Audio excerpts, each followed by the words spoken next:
તો દારૂને લઈ જે અધિકારી તરફથી ટિપ્પણી કરવામાં આવી તેને લઈ હવે રાજકીય ગરમાવો થયો છે। આદિવાસી સમાજમાં દારૂના સેવન અંગે નિવેદન આપવાથી હવે વિવાદ સર્જાયો છે।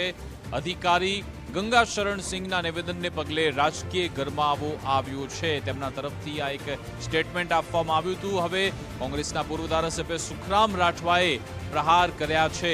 તેમના તરફથી કહેવામાં આવ્યું આદિવાસી સમાજના લોકોનું જાહેરમાં અપમાન કરવામાં આવ્યું છે તેવી વાત પણ તેમના તરફથી કરવામાં આવી। છોટાઉદેપુરમાં ખૂબ બહોળા છે, તેમને તો નથી પીધો ને તેવી વાત પણ તેમણે કરી હતી। અધિકારીએ દારૂ પીને જ આવું નિવેદન આપ્યું છે તેવું પણ તેમના તરફથી કહેવામાં આવ્યું।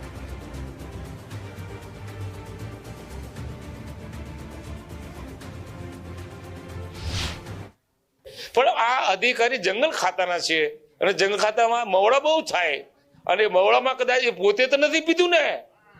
આ બાળકોની સાથે અડપલા કરવાના, છોકરાના હાથ પકડવાના, છોકરીઓના હાથ પકડવાના અને તું કુપોષિત છે એ પોતે ડોક્ટર છે। શું અધિકાર છે છોકરાના હાથ પકડવાના, બાબાઓ પકડવાના? હા, એને પોતે જે જોયું હોય ને તે લખ્યો હોય તો બરાબર છે, પણ બધા છોકરાઓની વચ્ચે કે તું કુપોષિત છે એટલે બાજુનું જે છોકરું છે એ સાંભળે એટલે જેને કીધું હોય એ છોકરાનું મોરલ ડાઉન થાય। આ પ્રોત્સાહિત કરવા બદલે આદિવાસી સમાજને, આદિવાસીના બાળકોને મોરલ ડાઉન કરવાનું કામ આ અધિકારી કર્યું છે।